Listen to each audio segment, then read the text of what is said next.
Okay. Hello.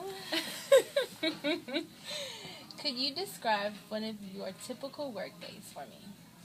Well, first things first, there's no typical day. Every day, and that's one thing I love about my job, that every day is different. Different people, different places you're going, but one thing is always the same. I get into work at 3 o'clock in the morning.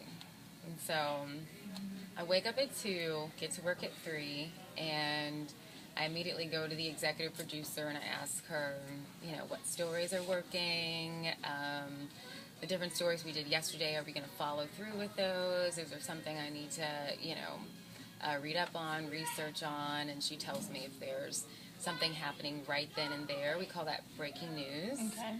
And so if I have to rush off to that, she tells me, what's going on, what she heard, and it may be just like one thing, like there's a hostage situation. Mm-hmm. Don't know much about it. You have to go there with the photographer. So I jump in a truck with a photographer, grab my laptop, if it's raining that day, all my rain gear, so my boots, my raincoat, my umbrella, grab my my other work bag, and then we get in the truck and we head to the scene. And I mean, from there, it could just, splinter off in so many different ways. You have to, the photographer's getting not interviews, he's getting video of the scene.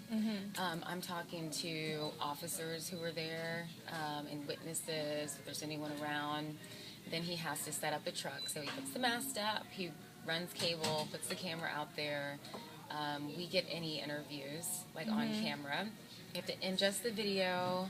I have to write something on my laptop. I have to send it back to the producers. I have to give them time codes for certain sound bites. And he's cutting video. He feeds that back in. And then we're ready. I'm on air sometimes at 4:30 in the morning. 4:30, 5:30, 6:30, 6:55. And then I have a break. And then I'm back on air at 11 and 11:30. And then I get back. Maybe I'm supposed to get back at noon, but it's like 12:30, 1 o'clock. It all depends on where we are. Okay. Next one. What skills are required in your position on a day-to-day basis? Of course, writing is a big one. To write so much, everything that I say, even some of the things that the anchors say, I have to write. Knowing how to research a topic. Available booksellers to cash wrap. Available booksellers to cash wrap. Other people have said this. We know a little bit about a lot of topics. And so you just have to keep your awareness up on things that are going on, even things that have gone on in the past, history and things like that.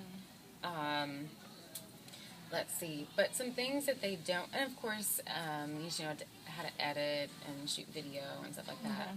But things that they don't teach you in school, I didn't go to journalism school, but from what I've heard, things that they don't teach is like how to work well under pressure, because you're constantly on a deadline.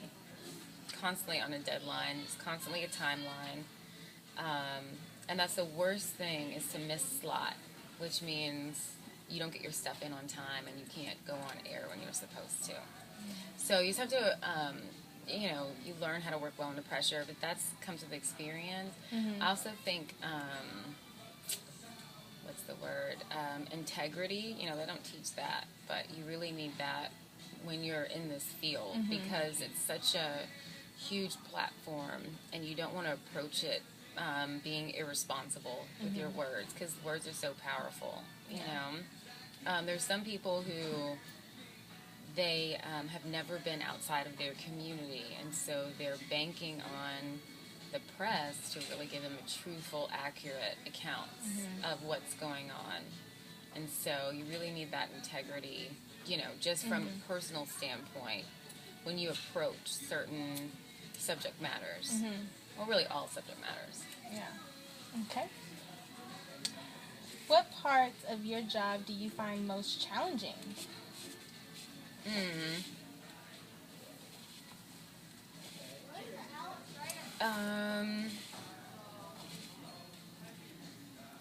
I think after we leave a scene where there's been extreme trauma, it's been really traumatic, and the family construct, or, you know, let's say there's a fire and a family loses everything, you know, like, that's challenging to me. It's like, our day is over, but this season of their life has just begun. And so, you know, that's hard for me to see that. That's challenging. Yeah, that is. Okay. What do you find most enjoyable? Well, I love pressure. Like, I thrive on breaking news. I'm like, oh my gosh, what's happening? You know, like, I love that dynamic. And so, I don't know. Some people feel like they're about to have a heart attack afterwards, and I'm like, oh my gosh, I almost had a heart attack. That's awesome. So I'm an adrenaline junkie, so I love that part of my job. I love talking to different people. I love the human story. I love how we're all dressed up differently, but innately we all have the same needs and same desires. I love bringing that out. So I just love the craft of storytelling. Okay. And God's allowed me to do it in this, through this medium, you know. Yeah, that's what I love about it. Good. How did you get your job? I can honestly say it really didn't have anything to do with me, much about me. I showed up, like what we were talking about earlier, you know. I just showed up. And I really think that that's maybe probably 80%, 90% of how people get to where they are, where they want to be, or how they progress is by showing up. And I didn't shy away from hard work. I didn't shy away from little work. By little, I mean, nobody else wanted to do it. People thought little of that work, but I was like, well, I'll do it. If I can just be in the building and, you know, be around people who I admired and they were doing the work that I wanted to do. So I worked, everything that I've learned, I've been self-taught, and it was just me putting the work in and somebody recognizing that, you know, and God's hand had a lot to do with that too. Timing, his timing is everything. And so after I had my summer internship at Channel 2, I left and I applied all these places. And then 2 months later, I got jobs in those places, but Channel 2 called me back and they were like, oh, we have this opening. And I was like, but it wasn't in what I wanted to do. It's like, I don't think I want to do that.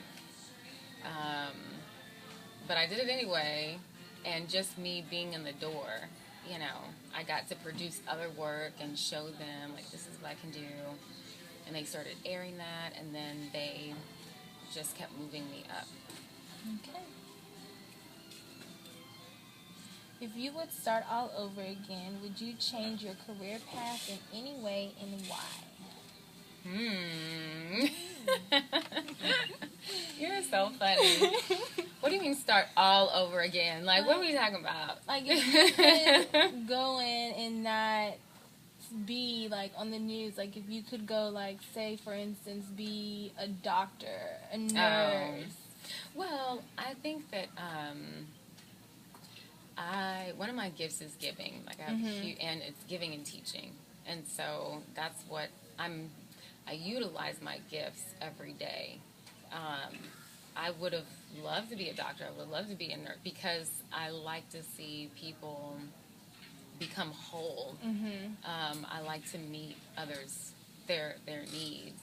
And I think journalism does that in a way because it takes pieces of a story and it brings, it brings some things together. So there's like this, every day I feel like I'm putting together puzzle pieces, and at the end of it, there's this product, right, that I know from my standpoint is going to help other people.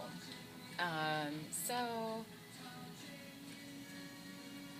I don't know if I'm going to be doing this, in the next 5 years, the next 10 years. This is where God has me right now, and He's graciously, put me in this arena.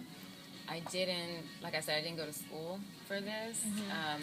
I have my degree in classical theater, so my BFA in classical text. And so that's where I saw myself. Okay. But He switched that up. So would I do things differently? I don't know, because I like His story and like how He's progressed me, in my life or where He's taken me. But I do know this, because when I was in college and when I was in, high school, I just got by because it was easy for me, I didn't try unless I really liked something. And so I would have tried a lot more. I would have put more effort into it, gone over and beyond, and not just done what just came natural. And it's oh my gosh, if I would have, I could have done so much more. I'm just thinking about college and stuff like that.